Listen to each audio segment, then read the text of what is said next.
అందరికీ నమస్కారం. నేను మీ జగదీష్ అబ్బరాజు. ఈరోజు R24 న్యూస్ ఛానల్లో ప్రముఖ రాజకీయ విశ్లేషకులు అడుసుమల్లి శ్రీనివాసరావు గారు మనతో పాటు ఉన్నారు.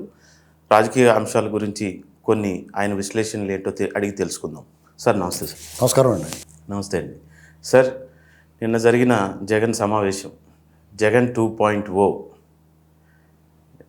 30 సంవత్సరాలు నేను మళ్ళీ అధికారంలో ఉంటాను, ఎంట్రుకు కూడా పీకలేరు అనే కొన్ని అనకూడదు ఆ మాట, అలాంటి పదాలు వాడారు ఆయన. వాటి గురించి మీ విశ్లేషణ ఏంటి సార్? అంటే ఫస్ట్ ఇంప్రెషన్ ఏమనిపించిందంటే, ముందు అసెంబ్లీకి రావయ్య బాబు, తర్వాత 2.0 అది చూపిద్ది కానీ అని నేను అనుకున్నాను. అక్కడ ఆ సమావేశంలో ఉన్న వాళ్ళు కూడా అనుకుని ఉంటారు అనుకుంటున్నాను నేను. ఎందుకంటే జగన్మోహన్ రెడ్డిని నమ్ముకుంటే కుక్కతోక పట్టుకుని గోదావరి ఈదినట్టు అనేటువంటి విషయం వాళ్ళ నాయకులకు అర్థమైంది, ప్రజలకు అర్థమైంది, అందరికీ అర్థమైంది. ఇంకా అర్థం అవ్వాల్సింది ఎవరికంటే జగన్మోహన్ రెడ్డికే. తనకు అంత సీన్ లేదనే విషయం అతనికి అర్థం అవ్వట్లేదు. ఇక్కడ కూటమి ప్రభుత్వం, చంద్రబాబు నాయుడు గారు, లోకేష్ గారు, పవన్ కళ్యాణ్ గారు, వీళ్ళ వ్యవహారం ఎలా ఉందో తర్వాత చూద్దాం. ముందు జగన్మోహన్ రెడ్డి గారి గురించి ఆలోచిస్తే ఆయన మాట్లాడే తీరు ఎప్పటికప్పుడు హాస్యాస్పదంగా ట్రోలింగ్ గురవుతూ ఉంది. ఎందుకని అలా చేస్తున్నాడో అర్థం అవ్వట్లేదు. ఆయన సరే వాళ్ళ కార్యకర్తలు కానీ వాళ్ళ నాయకులకు కానీ మ్యాక్సిమం చాలామంది ఎన్నికల ముందు, ఎన్నికలైన అనంతరం, ఫలితాల తర్వాత ఇటీవల కాలంలో కూడా చాలామంది ఆ పార్టీ వదిలేసిపోయారు. నిన్న కాకమున్న అతను తోడు నీడ, అతనితో సహనిందితుడైనటువంటి విజయసాయి కూడా వదిలిపెట్టి వెళ్ళిపోయాడు. లోపల అంతర్గతంగా ఏం మాట్లాడుకున్నారో తెలియదు కానీ బయట ప్రపంచానికి మాత్రం ఒక రకమైన దెబ్బే అది ఆ పార్టీకి. బయట ప్రపంచానికి తెలిసింది.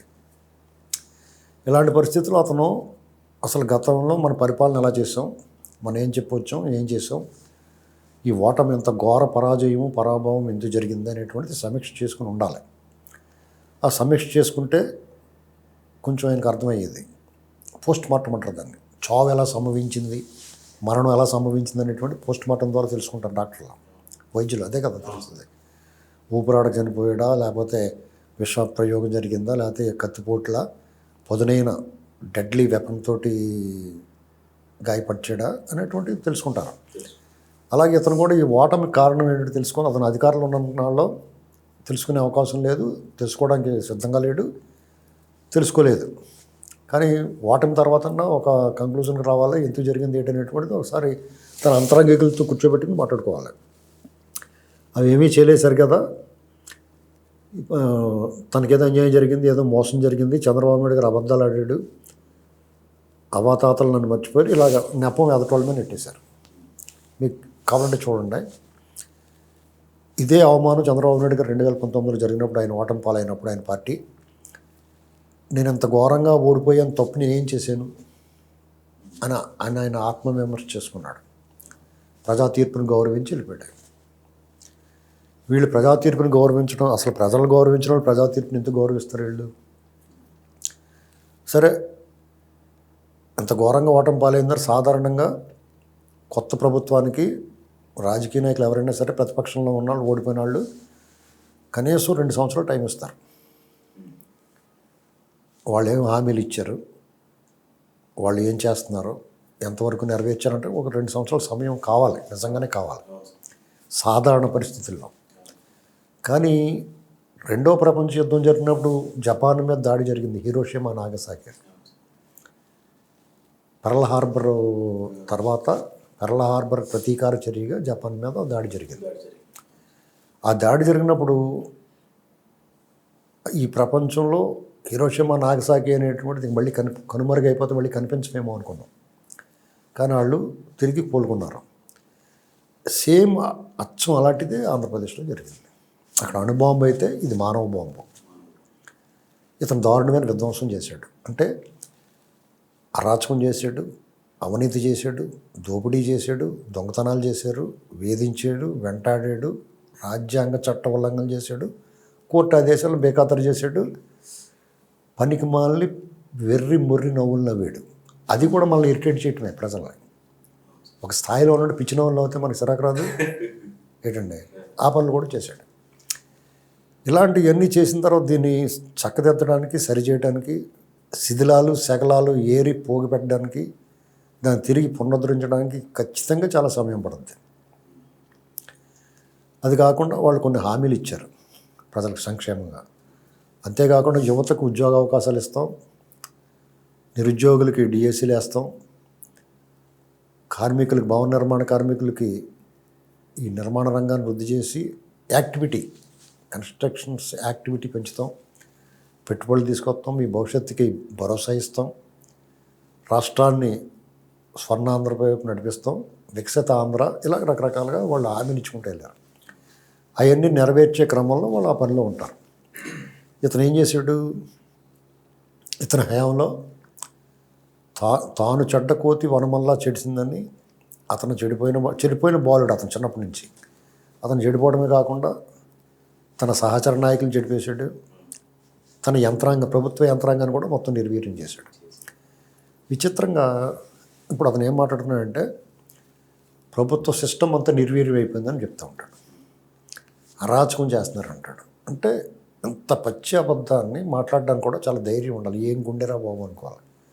ఇది ఇద్దరే మాట్లాడగలుగుతారు. ఇలాగా బరి తెగించి ఈ ప్రపంచంతో సంబంధం లేకుండా ఉన్నవాడు మాట్లాడగలుగుతాడు, లేదా ఓ పిచ్చివాడు పైచిగారి మాట్లాడతాడు. ఇతరులను బరి తెగించి చాలా ధైర్యవంతుడు అంటే ఇతను ఖచ్చితంగా ధైర్యవంతుడు కాదు, చాలా పిరికివాడు. ఎందుకు పిరికివాడు అన్నానంటే అతని చేతిలో అధికారం ఉన్నప్పుడు ప్రజల మధ్య తిరిగి ప్రజలను ఓట్లు అడుక్కుని సిగ్నల్ దగ్గర మనల్ని విసిగిస్తారు చూడండి, అంతకన్నా దారుణంగా ఓట్లు అడుక్కున్నారు వాళ్ళ కుటుంబం అంతా బయటకు వచ్చి. అలాంటి వాడు అధికారంలోకి వచ్చిన తర్వాత ప్రజల మధ్యకి వెళ్ళడానికి పరదలు కట్టుకున్నాడు, చెట్లు కొట్టించాడు, క్షణక్షణం బ్రతుకు భయంతో బతికాడు. అధికారం చేతిలో ఉన్నప్పుడు వీర విహారం చేస్తున్నాడు, అరాచకం. అతనే ప్రమాదకారి, కానీ అతనికి ప్రమాదం ఉన్నట్టుగా అతనే ఆహ్వానించేవాడు. మరి అతనికి పిరికివాడు కాకపోతే ధైర్యవంతుడు ఎలాగవుతాడు? చంద్రబాబు నాయుడు గారు ఈ అరాచకం అప్పుడు ప్రజల్లో తిరిగాడు, ఆయన అధికారంలో ఉన్నప్పుడు ప్రజల్లో తిరిగాడు, ఇప్పుడు కూడా ప్రజల్లో ఉంటాడు. ఇలాంటి పరిస్థితుల్లో రెండు, ఒక పైచికారి అంటే మానసిక రోగి, ఒక రకమైన మానసికంగా కొన్ని ప్రాబ్లమ్స్ ఉంటాయి, మానసిక అస్వస్థత ఉంటుంది. ఈయన వ్యవహార శైలి చూస్తుంటే ఇంతకలా చేస్తున్నాడు. చాలామంది విశ్లేషణలు చేశారు ఈయన మీద, మానసిక వైద్య నిపుణుల వాళ్ళు. ఇతను అర్ధరాజ్యం ఇస్తే అడుక్కుని చెప్పు కడిగి దాచిపెట్టుకున్నట్టుగా ఇతను ప్రజలు అంత గొప్ప మ్యాండేట్ ఇచ్చినప్పుడు ఎందుకో మరి ప్రజలకు పగబట్టినట్టు వ్యవహరించాడు. ముందు ఒక కులాన్ని టార్గెట్ చేశాడు, తర్వాత ప్రాంతాన్ని టార్గెట్ చేశాడు, తర్వాత సకల జనులు. తెలంగాణలో ఆ మధ్య సకల జనుల సర్వే జరిగింది, సకుటుంబ సర్వే జరిగింది మొన్న. అలాగే ప్రతి ఒళ్ళని కొట్టేసాడు, ఎవరిని విడిచిపెట్టలేదు రాష్ట్రంలో. 1 by 1. ఆ రకమైన బతుకు భయాన్ని సృష్టించాడు. ఇది ఇంటికి ఎలా చేస్తున్నాడనేటువంటి ఎవరికి తెగలేదు, ఆళ్ళ నాయకులు కూడా చెప్పడానికి అవకాశం లేదు, అంతఃపురంలో అడుగుపెట్టడానికి ఛాన్స్ లేదు. ఘోరం. పైగా వై నాట్ 175, నా ఇంటికి పేకలేరు, మీ అందరికీ నేను భరోసా అన్నవాడాలా, మీరందరూ నాకు భరోసాగా ఉండండి అన్నాడు. వ్యక్తిగతంగా స్వయంగా ముఖ్యమంత్రి స్థానంలో ఉండి వ్యక్తిగత దోషాలను పాల్పడ్డాడు, కులారోపణలు చేశాడు, కులాల మీద నిందేశాడు. ఇలాగా పేటరేగిపోయాడు. అతను అనుగుణంగా అతని కళలో ఆనందం చూడడానికి వాళ్ళ గ్యాంగ్ అంతా మాట్లాడారు. అంటే త్వరగా కిషోర్ లాంటి వాళ్ళకి, విధ్వంసం చేసిన వాళ్ళకి, వీరప్పన్ లాంటి వాళ్ళు అందరికీ కూడా మంచి పొజిషన్లు ఇచ్చాడు. ఆవు చేయలేం ఎత్తే దూడగడ్డి గొట్టిన మేది కదా, ఇతను 100 కోట్లు కొట్టేస్తే ఇంకోళ్ళు 10 కోట్లు కొట్టేసినట్టుగా దాన్ని రెట్టింపు చేసుకుంటే పోరు. ఇసుకలో, మధ్యంలో, భూముల్లో, అటవీ భూములు, సముద్రం, కొండలు, గుట్టలు మొత్తం క్లీన్ చేసి పడేశారు. ప్రజలందరికీ కూడా వెగటొచ్చేసాడు. ఇప్పుడు మళ్ళీ వచ్చిన తర్వాత ఓడిపోయిన వెంటనే ఇలా హ్యాంగ్ పారిపోయాడు. వాళ్ళ నాయకులందరూ గోడ ఎక్కేసి ఎటు దూకేద్దామని దూకేస్తున్నారు. ఇలాగ జరిగిపోతున్నప్పుడు మళ్ళా బయటకు వచ్చి అతని ప్లాన్ ఏంటి? తను కొట్టించుకోవాలి, తిట్టించుకోవాలి, కేసులు పెట్టించుకోవాలి, జైల్లోకి వెళ్ళాలి. వాళ్ళందరూ ఎక్స్పెక్ట్ చేశారు. యాక్చువల్గానే ఓడిపోయిన తర్వాత వాళ్ళు చేసిన అరాచకాలు ప్రజలకి ఎంత తెలుసు, వాళ్ళకే తెలుసు కదా మనం తప్పు చేసామని. వాళ్ళు కంటిన్యూగా ఉంటాం, మనం ఏదో స్కెచ్ చేయడం మనవాడు బటన్ నొక్కితే ఓట్లు వేస్తారు అనుకున్నాడు. ప్రజలు వీళ్ళకన్నా ముద్దులు కాబట్టి వీళ్ళని ఇంటికి పంపించారు. వాళ్ళందరూ ఎక్స్పెక్ట్ చేసింది ఇక్కడ జరగట్లా. వాళ్ళు జగన్మోహన్ రెడ్డితో పాటు టాప్ 100 జైల్లో ఉండాలి, వాళ్ళ మీద కేసులు నమోదు అవ్వాలి, వాళ్ళు కొట్టుకుంటే తీసుకెళ్ళాలి పోలీసులు. అలాంటి తప్పులు చేశారు వాళ్ళు. రోజు కొంత తప్పులు చేశారు అందరూ కలిపి. ఇలాంటి పరిస్థితుల్లో కూటమి వాళ్ళు ఏం చేస్తున్నారు, వాళ్ళ పని వాళ్ళు చేసుకుంటున్నారు.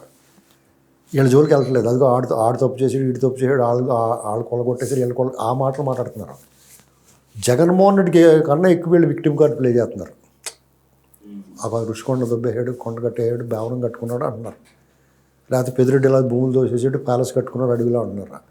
లేకపోతే వీడు భూమి కొట్టేసాడు, విజయసాయి రెడ్డి ఇలా ఏదో కొట్టేసాడు. వాళ్ళు కూడా అదే చెప్తున్నారు. గత 5 ఏళ్ళు ఏం చెప్పారు, ఇప్పుడు అదే చెప్తున్నారు వాళ్ళు.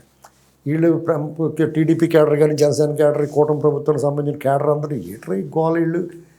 ఇప్పుడు వాళ్ళు రాగానే వాళ్ళందరినీ రెడ్ బుక్ ఓపెన్ చేస్తారో, లేకపోతే చంద్రబాబు నాయుడు గారు మెజరబుల్ ట్రీట్మెంట్ ఇస్తాడో, పవన్ కళ్యాణ్ ఏమో తాట తీస్తాను తొక్క తీస్తానన్నాడు. ఇదేంటి వాళ్ళు పచ్చిబూతులు తిట్టిన వాళ్ళు కూడా ఏమనుకుండా వదిలేస్తున్నారు. ఇంతంత మిఠాయి పొట్టంలో దొరికేస్తున్నారు వీళ్ళు. ఇంతలా దొరికేసి వీళ్ళు ఏమంటలేదని వీళ్ళు అసహనం వచ్చేస్తుంది. అసహనం అసంతృప్తిగా మారింది. అసంతృప్తి ఆగ్రహంగా మారి చిన్న చిన్న విషయాలు కూడా ఈ కూటమికి సంబంధించిన సోషల్ మీడియా భయంకరంగా ట్రోల్ చేస్తున్నారు. అంటే చిన్న విషయం అంటే సపోజు ఒక నాయకుడు కూడా గతంలో వైసీపీకి సంబంధించిన వాళ్ళు ఎవరైనా కనిపిస్తే ఇదిగో ఇది ఇలా చేస్తున్నాడు, అది కొన్ని ఇగ్నోర్ చేయాల్సిన విషయాలు ఉంటాయి. దాన్ని కూడా సీరియస్గా తీసుకుంటున్నారు. ప్రతి అంశాన్ని ప్రతి అడుగుని కూడా బొత్తలు పెట్టి చూస్తున్నారు.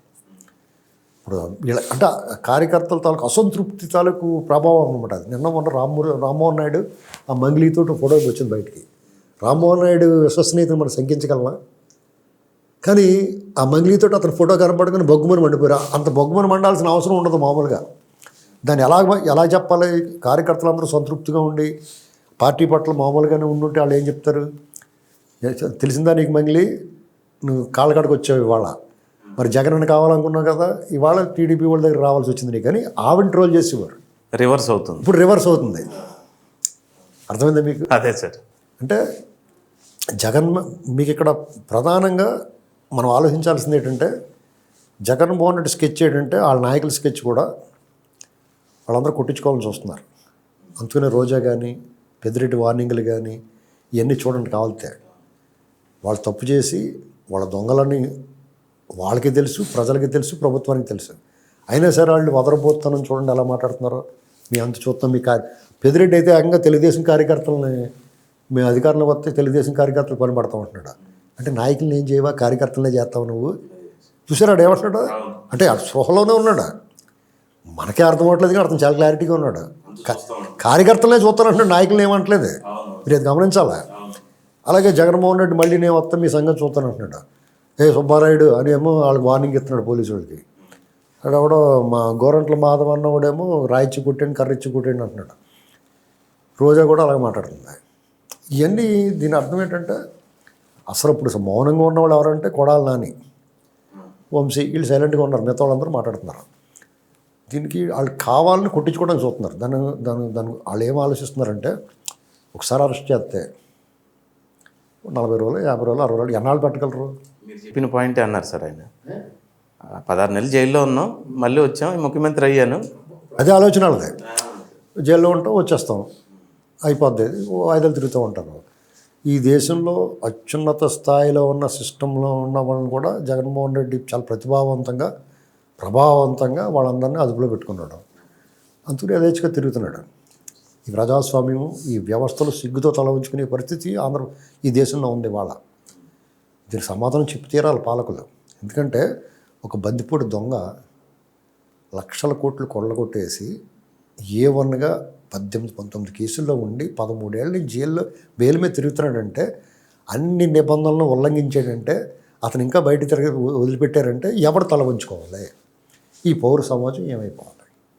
అంతేకాకుండా తిరిగి అతను అధికారంలోకి వచ్చేసి ముఖ్యమంత్రి అయిపోయి మళ్ళా నిబంధనలు ఉల్లంఘించి ఇంకా అనేక నేరాలు చేసి ఇవాళకి చేస్తూ ఉండి హత్యలు, అత్యాచారాలు, దుర్మార్గాలు, ఆక్రమణలు, అవినీతి, దోపిడీ, డే లైట్ రాబరీ ఇన్ని చేసిన తర్వాత కూడా అతను ఎలా బరిదెగించి మాట్లాడుతున్నాడంటే, ఈ సిస్టమ్ కానీ, IPS, IAS వ్యవస్థలు కానీ, న్యాయ వ్యవస్థలు వీళ్ళందరూ ఏం చేయాలి?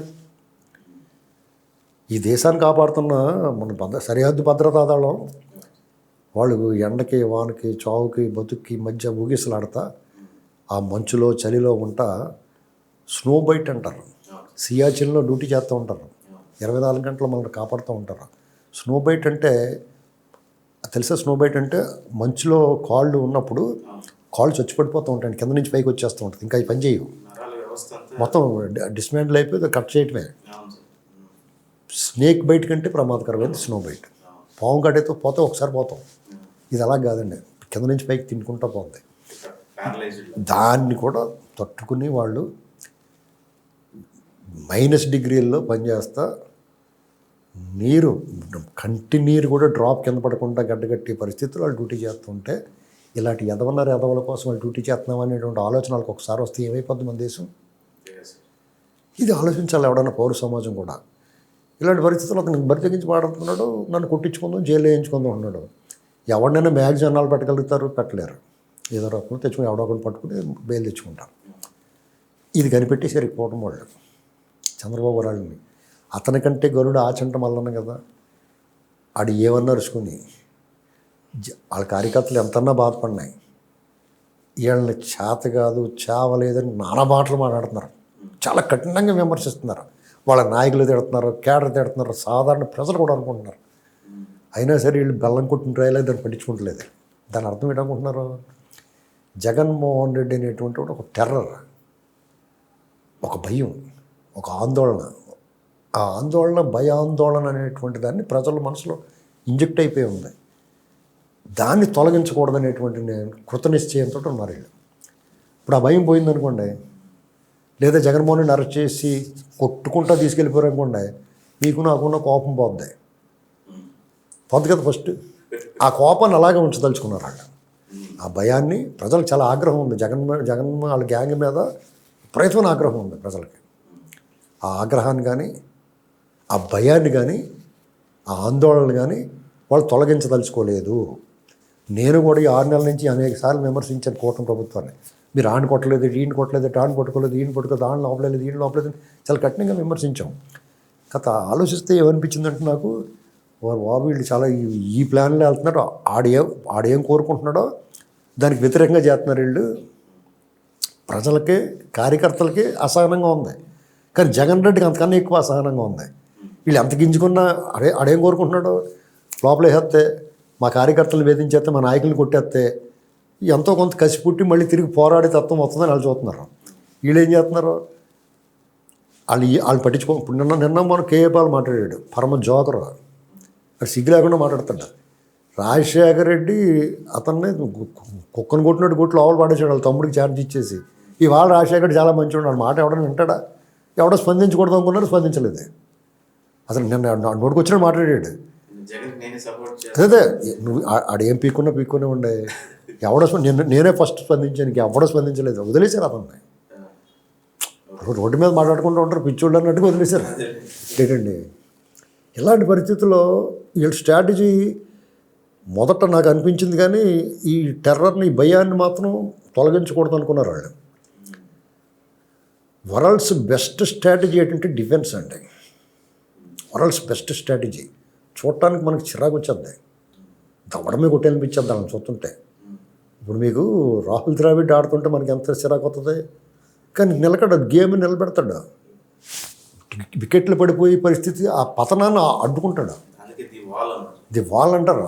అయితే మనకి చిరాకు వచ్చేది కదా, జిడ్డునా కొడుకు అనుకుంటాం మనం. కృష్ణమాచారి శ్రీకాంత్ ఉండేవాడు, రాహే అని చెప్పి పట్టపట్టమని 2 కొట్టేసి వెళ్ళిపోయాడు, పడాలమని లేచిపోతాడు. మీకు అగ్రెసివ్ అటాకింగ్ ధోరణికి ఎఫెన్స్గా ఆడేవాడు, డిఫెన్స్కి దానికి అగ్రెసివ్గా పోయేవాడికి డిఫెన్స్ ఆడేవాడికి డిఫరెన్స్ అదే. మీకు చిన్న ఎగ్జాంపుల్ చెప్తాను. మేము బాల్ బ్యాడ్మింటన్ ఆడుకునేవాళ్ళం ఒక 30 ఏళ్ళ క్రితం, 30-40 ఏళ్ళ క్రితం. బాల్ బ్యాడ్మింటన్ ఆడుతుంటే మా గ్రామంలో ఒక టీం ఉండేది. అప్పుడు బాల్ బ్యాడ్మింటన్, ఇప్పుడు షటిల్ ఆడుతున్నారు, అప్పుడు బాల్ బ్యాడ్మింటన్. మా అన్ని గ్రామాల్లో ఒక టీం ఉండి పల్లెటూరులో బాగా ఆడుకునేవారు. మా పక్క గ్రామాలైన కోరకొండ నుంచి, మిర్చిపాడు నుంచి, ఆ ఏరియాలో మాతో కాంపిటీషన్ మా ఊరు వచ్చేవారు. మాకు పెద్ద గ్రౌండ్ ఉంటే అక్కడ ఆడుకునేవాడు. ఇప్పుడు వర్షం డైరెక్టర్ శోభన్ బాబు ఉన్నారు, చచ్చిపోయాడు. అతను వాళ్ళ టీం అంతా మాతో మేమంతా బ్యాడ్మింటన్ ఆడుకునేవాళ్ళు. అయితే వాళ్ళు చెత్తకొట్టేసేవారు బ్యాడ్మింటన్, మంచి షాట్లు కొట్టేవారు, మంచి చూడటానికి అట్రాక్టివ్ గేమ్ ఆడతాయి. అంటే లాంగ్ షాట్లు, స్పిన్ను, రకరకాల షాట్లు కొడుతూ ఉండేవారు. మేము అంత డిఫెన్స్. వాళ్ళు కొట్టేస్తే బాబోని అటు ఇటు పరిగెట్టి జాతికి ఎత్తి వాళ్ళ మీద పడేసేవాళ్ళు, తీసుకెళ్ళి వాళ్ళు అవుట్ అయిపోయాడు. పాయింట్ బాగొచ్చింది. లాగ్ కొట్టేవాడు, టక్మని అడ్డుకుని ఆ మూల పడేసేవాళ్ళు తిరిగి బాల్ని. అతను దాన్ని తిరిగి అతను షాట్ కొట్టాడు కానీ తిరిగి బాల్ వస్తే దాన్ని ఎదుర్కొనే శక్తి వాళ్ళకి ఉండదు. వాళ్ళ మొత్తం శక్తి అంతా షాట్ కొట్టడంలో చూపించారు. తిరిగి మళ్ళీ వెనక్కి బాల్ వచ్చిందనుకోండి, ఆ బాల్ అంటే వాళ్ళు లెక్కేటంటే ఆ బాల్ మళ్ళీ వెనక్కి రాకూడదు. దాన్ని వెనక్కి పంపించగలిగామనుకో మనం దాన్ని హ్యాండిల్ చేయలేరు వాళ్ళు. మేము డిఫెన్స్లో నిష్ణాతులు. పాట్మని కొడితే దాన్ని తీసుకెళ్ళి టప్మని దాన్ని అడ్డుకునే వాళ్ళు, వాళ్ళకి వెంటనే దాన్ని ఎదుర్కోలేకపోయేవాడు. వాళ్ళ పాయింట్ మాకు వచ్చేసింది. గేమ్ మేము గెలిచేవాళ్ళం. చూడటానికి అట్రాక్టివ్ గేమ్ వాళ్ళదే, మంచి గ్లామరస్గా ఉండేది. మాదేమో మురుకులు పరుగులు, అంత శ్రమ ఎక్కువ ఉండేది. చూడటానికి చాలా చిరాకు తలపోటు గేమ్ మాది, కానీ మేము గెలిచేవాళ్ళం. ఇప్పుడు అది జరుగుతుంది. అర్థమైందండి. అంటే రోగి కోరింది వైద్యుడు చెప్పింది ఒకటి అవ్వాలి. ఇప్పుడు ఒక రోగి ఉంటాడు, వాడు జ్వరం వస్తుంది, నోరు చప్పగా ఉంటుంది, ఏది హితం అవ్వదు, వాడికి ఒక యాపిల్ తినాలనిపిస్తుంది. కానీ ఇంట్లో వాళ్ళు డాక్టర్ గారు చెప్పాలి, డాక్టర్ గారు ఏమంటాడో చూద్దాం అంటారు. డాక్టర్ గారు వచ్చి ఈ అబ్బాయికి పళ్ళు పలహారాలు పెట్టండి, శుభ్రంగా ఒక యాపిల్కాయ కోసి పెట్టండి అనడం ఎంత ఆనందంగా ఉంటుంది. అది జనరల్గా జరిగితే సంతోషం, కానీ వాళ్ళు కోరుకున్నది వీళ్ళు ఇవ్వట్లేదు. అదే యాపిల్కాయ తినాలనుకున్నప్పుడు కరక్కాయ రసం ఇవ్వండి అన్నాడు అనుకో డాక్టర్ గారు. అది ఇప్పుడు కరక్కాయ రసం ఇస్తున్నారు ఏంటండి, అస్సలు పట్టించుకోకుండా. వాళ్ళు ఏమన్నా సావనే, మన పెట్టుబడులు, మన వ్యవహారం, చట్టాన్ని తన పని తాను చేసుకొని ఇస్తున్నారు. ఇప్పుడు జగన్మోహన్ రెడ్డి చట్టాన్ని తన పని చేయించుకున్నాడు. వీళ్ళేమో చట్టాన్ని తన పని తాను చేసుకుని చట్టాన్ని తన పని తాను చేసుకోమంటే చాలా తాపీగా నిదానంగా, కానీ ఎక్కడ చిన్న ఆధారం కూడా విడిచిపెట్టకుండా ఫిక్స్ చేస్తారు. ఈ వీడియో మీకు నచ్చినట్లయితే please share, like and subscribe R24 Telugu.